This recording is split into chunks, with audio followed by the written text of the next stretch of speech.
Welcome to the Brother Henry and You Show. I am your host, Henry Harris.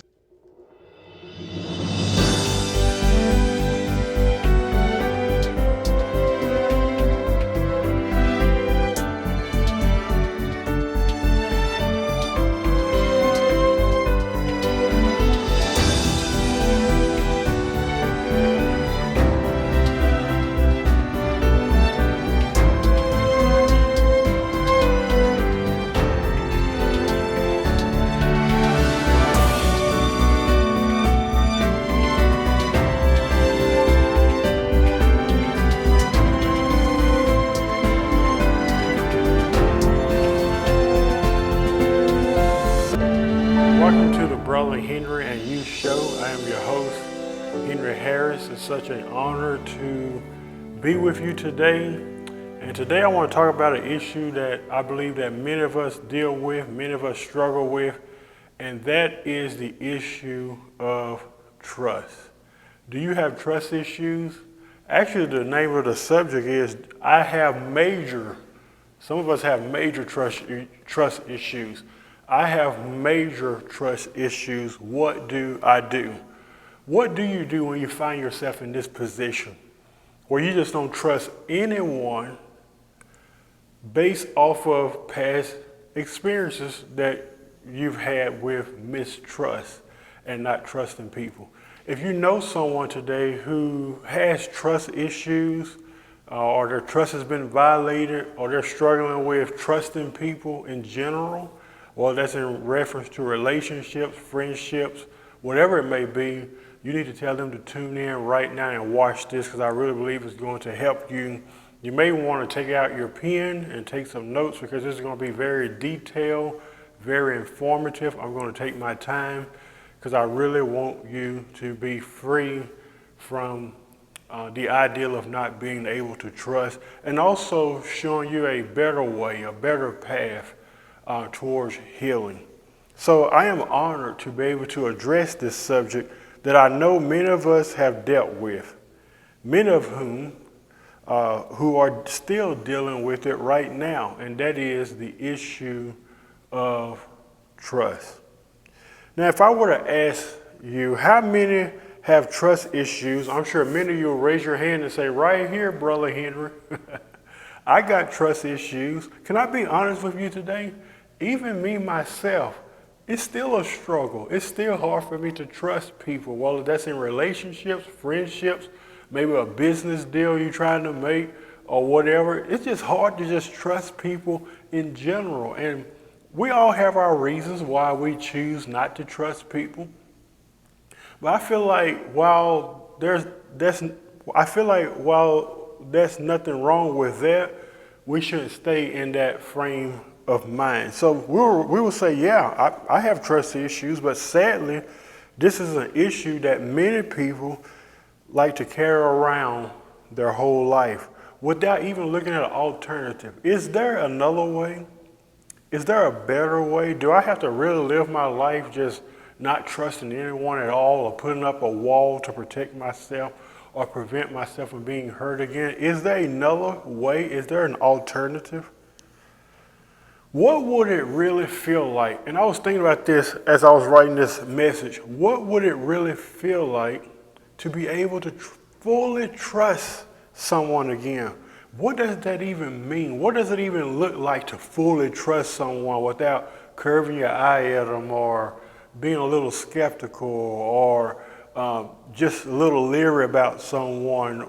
What does it really mean to detach yourself from all those things and to be able to fully trust someone?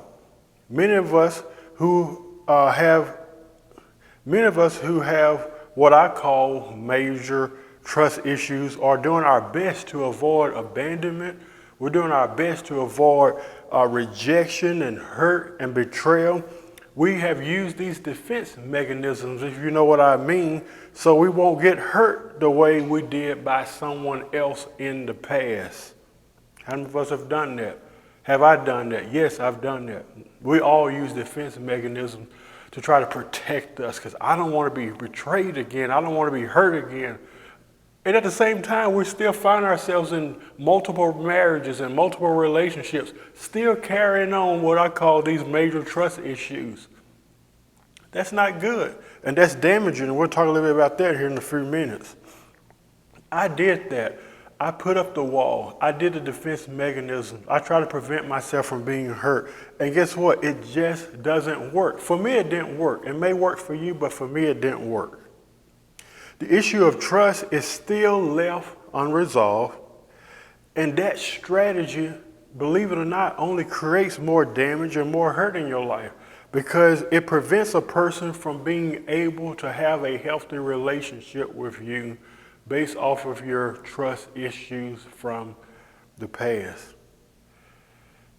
People who are often hurt or have had their trust violated, listen to this, they tend to view everyone as untrustworthy.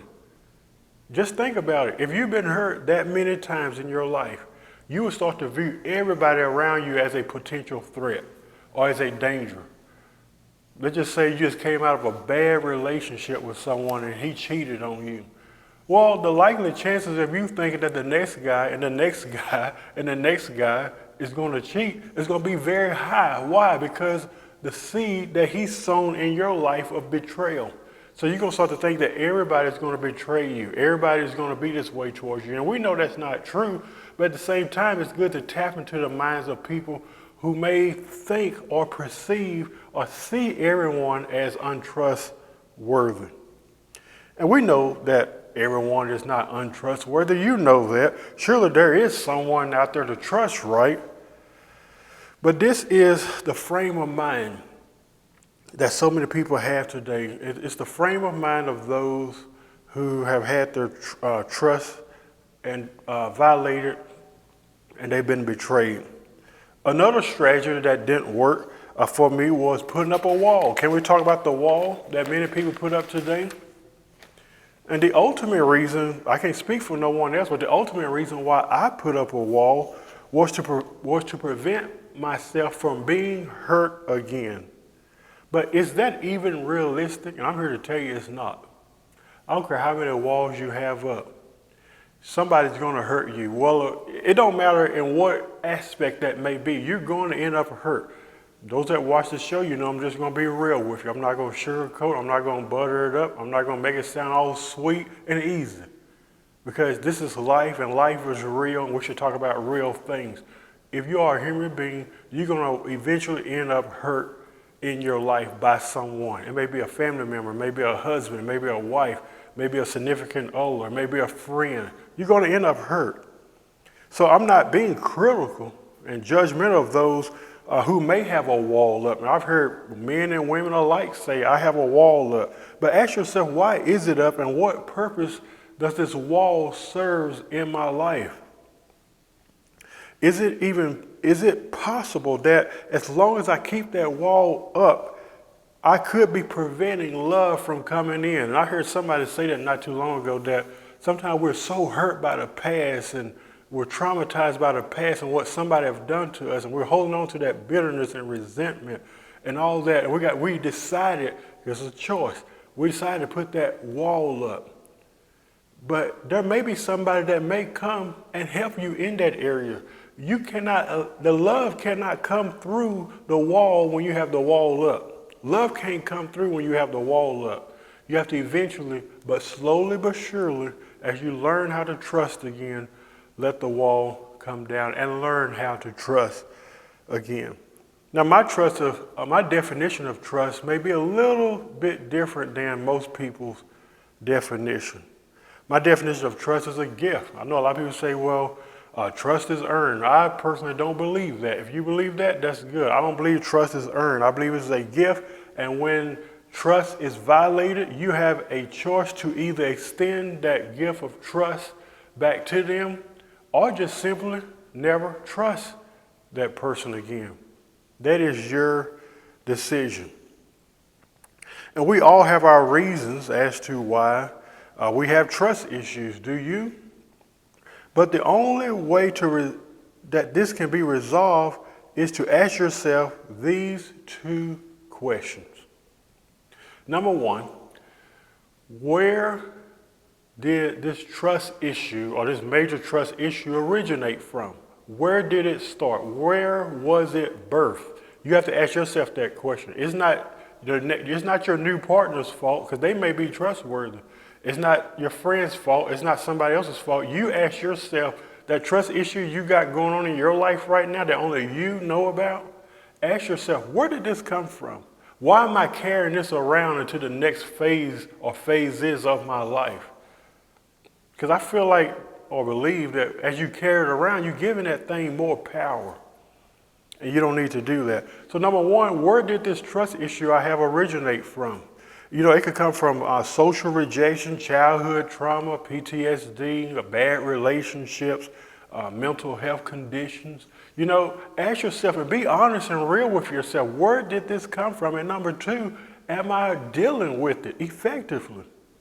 Where did it come from and am I dealing with it? Because a lot of people are not dealing with it. Like I said, we take it from one relationship to the next, from one friendship to the next. We simply are just not handling it properly or dealing with it. As we know, many people don't deal with it. We sweep it under the rug, we cover it up, and as a result, it can cause tension, it can ruin good relationships, it can ruin good times, and create overall anxiety and pressure in that relationship. And who wants to be in a relationship with someone who just simply don't trust you? They just don't trust you. Who wants to be in a relationship with someone like that? I know I most certainly don't. So it's one thing to be with someone who doesn't trust you, but it's another thing when they're not trusting you based off of their past experiences or what somebody else has done to them. We literally make the one who is trustworthy suffer for what someone else did. And the true question we need to ask ourselves today is that even fair? This can most likely end a relationship really quickly. It can. Because like I say, I look at it this way. I call it projection. There is a such thing as projection. Look it up. It's where you project all your hurt and your pain that somebody else done to you, and you project it on somebody else who never initiated it. That's not right. It's not fair. It's not their fault. You shouldn't be making them suffer. You shouldn't be beating them up for it. They didn't hurt you. They didn't abuse you. They didn't violate your trust. They didn't betray you. He did or she did. You need to go back and deal with that. Till then, some of you just probably don't need to be in relationships. If you feel like your trust has been that violated where you just can't trust no one, what makes you think going into a relationship or a marriage is going to fix that? It's really not. You have to go back and deal with it. How did this start? How do I deal with this? I need to deal with this right now. So imagine being with someone who just doesn't trust you. Can you see how challenging that can be? And you find yourself becoming extremely jealous. These are people who have trust issues. They become extremely jealous, always wanting to know where your partner is at, who you're texting. You're supposed to have been back home 5 minutes ago. People who have trust issues have 3 major traits that I always talk about. And number 1, that trait is controlling. Number 2, overbearing. And number 3, possessive. A person who has trust issues can become controlling, very overbearing. They violate your space. They're messaging you every 5 minutes, want to know where you're at, what are you doing. And they can become very possessive of you, where they start to possess your whole life, where you work, your phone calls, violating little personal things that you do. They do that. Another thing I've noticed with those who have trust issues is that they create imaginations in their mind that is not reality. I've been with people like that in the past. Thank God no more, because I recognize it now. They create imaginations in their mind. In other words, the very thought of it, well, I don't think I trust him. Well, maybe he is trustworthy. I don't think I trust her. And we create these imaginations. What if he is cheating? What if she is doing this? What if he is tipping out on me? What if she's this way or that way? Well, I'm not saying your instinct is not right, but what if you're wrong? You're creating imaginations that don't exist. And that can really, like I said earlier, can cause a relationship or a marriage to go down really fast. And I know a lot of people that just because they had the thought, they think it's reality. They think that is true. And that is no way to be in a relationship with someone who has that frame of mind. They are often critical, and they will find things that is more wrong with you than what's right with you. They don't even need to have something specific wrong. They often just have a general sense of mistrust, which can be very problematic for various reasons or obvious reasons. So what are some signs to look for if you think you have major trust issues? Number one, you assume that your partner is trying to hurt you. How many people have been with people like that in the past? You assume they're trying to betray you. You assume, it's an assumption. That doesn't mean it's true or false, but you make these assumptions that they're trying to hurt me. They're coming after me. He's going to cheat on me. She's going to do this. That may not even be true, but but people who have major trust issues, you got to realize this is their mentality. This is the way that they think. They really think somebody is going to hurt them or betray them or deceive them in some kind of way. Number two, you see everyone as a potential threat. I think I mentioned that earlier. A person who has major trust issues, they view everyone as a potential threat. Everybody is untrustworthy with those who have major trust issues. Number three, you tend to isolate yourself from others. Number four, you look and search for reasons not to trust anyone. How many of you have been with people like that in the past? You may be trustworthy, but I guarantee you, what's that old saying? If you look hard enough, you'll find it. And there are some people that actually look for things. It's hard being with someone who would just have a thought of mistrust about you, and they are validated by that, meaning, well, I had the thought, I feel this way, it must be true. Dangerous. Dangerous. And then again, there's another side too where your instincts may be right. So keep that in mind. Number five, they have secrets. Number six, you become very closed-minded and reluctant to open up to your partner. You keep everything to yourself. You're very secretive about your life and about your struggles.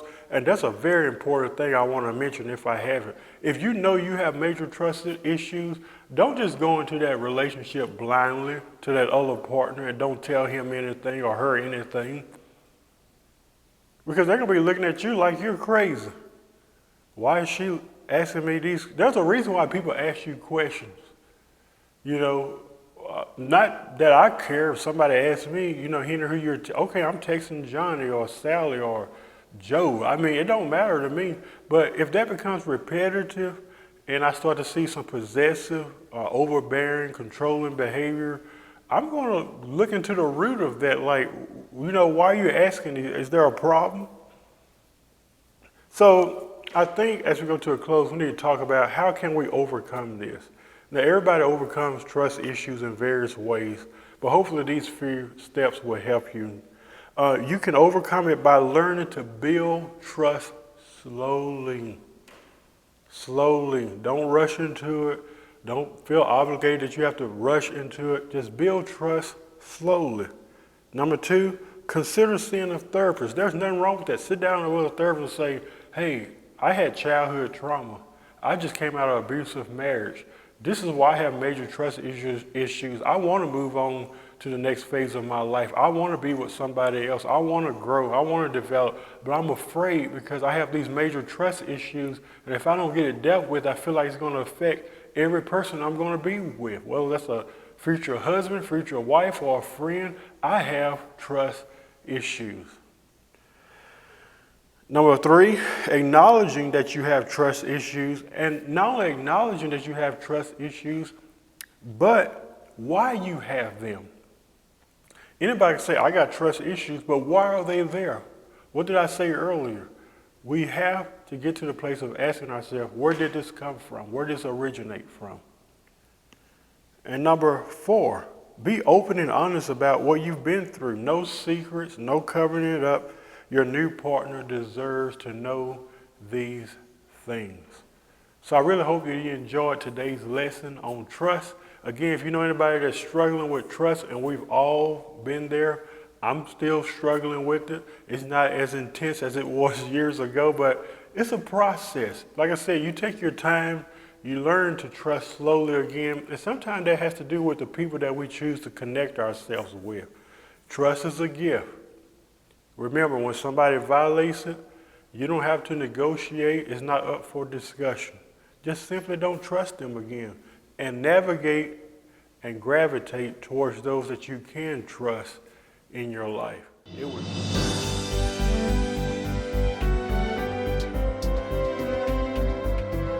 We hope you have enjoyed today's program. We want to connect with you.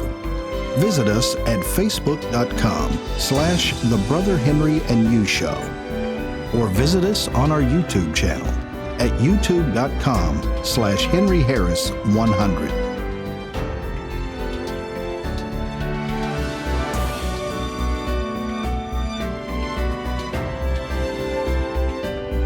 We're so grateful you tuned in today and hope you have a fantastic day.